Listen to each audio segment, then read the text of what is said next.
السلام علیکم، اردو کہانی میں خوش آمدید۔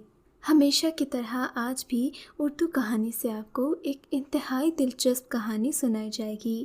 امید کرتی ہوں کہ کہانی آپ کو پسند آئے گی۔ کہانی شروع کرنے سے پہلے نئے آنے والوں سے گزارش ہے کہ ہمارے چینل اردو کہانی کو ضرور سبسکرائب کریں اور ہماری ویڈیوز سب سے پہلے دیکھنے کے لیے بیل آئیکن کو ضرور کلک کریں۔ میرا تعلق ایک امیر کبیر خاندان سے تھا۔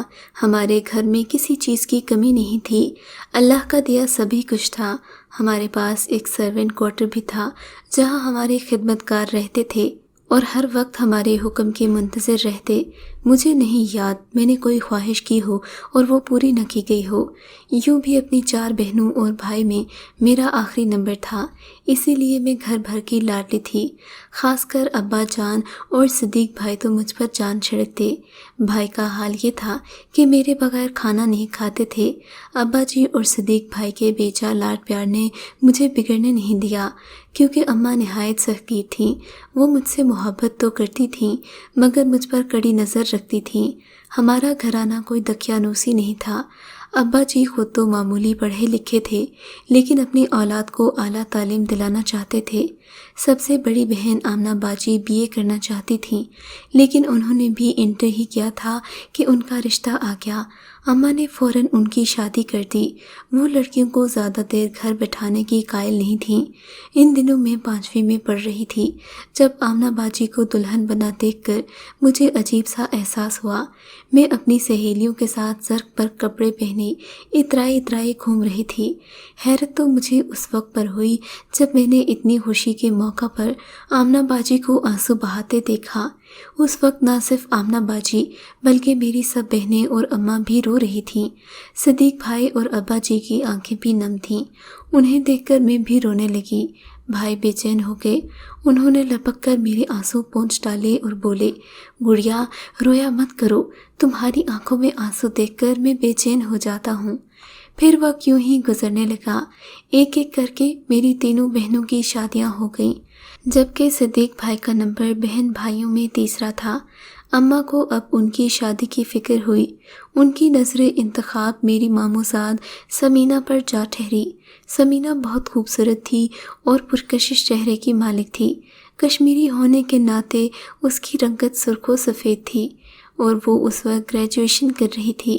میں نے محسوس کیا وہ بھی صدیق بھائی کو پسند کرتی تھی۔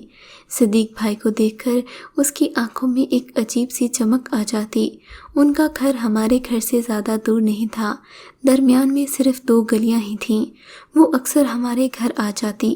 مجھ سے بڑی رابعہ آپی کی تو ان سے بہت دوستی تھی۔ ان کی شادی کے بعد بھی وہ آتی رہیں۔ اماں کے پاس بھی گھنٹوں بیٹھی رہتی۔ وہ مجھے بہت پسند تھیں۔ صدیق بھائی کی طرح وہ بھی مجھے گڑیا ہی کہتی تھیں۔ اماں نے صدیق بھائی سے شادی کی بات کی تو انہوں نے مجھ سے کہا، اماں اگر آپ کو سمینہ پسند ہے تو مجھے کوئی اعتراض نہیں۔ یوں سمینہ ہماری بھابھی بن کر گھر آ گئی۔ شادی کے وقت ہنگاموں میں سمینہ باجی شادی کے لیے ڈھیر سارا جہیز اور ایک خادم بھی اپنے ساتھ لائی تھیں۔ یہ ان کا خاندانی نوکر تھا جسے ان کے والد نے ہمارے یہاں بھیجا تھا۔ یہ ہمارے علاقے میں عام رواج ہے، خادم اور خادمائیں بھی عورتوں کو جہیز میں دیے جاتے ہیں۔ ہمارے لیے تو وہ ملازم تھا لیکن سمینہ باجی نے اسے اپنا بھائی بنا رکھا تھا۔ ہاں مگر حیثیت اس کی نوکروں جیسی ہی تھی۔ وقت گزرنے کے ساتھ ساتھ مجھے احساس ہوا کہ میں اسے پسند کرنے لگی ہوں اور اسے دیکھے بغیر مجھے چین نہیں آتا۔ وہ بھی بلا کا خوبصورت تھا اور خود اعتمادی بھی کمال کی تھی۔ اس دن میں چھت پر تھی، گلی میں کسی کی بارات آئی تھی، میں وہی دیکھ رہی تھی۔ اچانک پیچھے سے اس کی آواز سنائی دی۔ اس کا لہجہ روبدار اور آواز گرجدار تھی۔ بولا، کیا دیکھ رہی ہو؟ میں چونک کر پیچھے مڑی اور کہا، گلی میں آئی کوئی بارات گزر رہی ہے۔ تم نے کبھی سوچا ہے اسی طرح ایک دن تمہاری بارات بھی آئے گی اور تم ہمیشہ کے لیے پرائی ہو جاؤ گی؟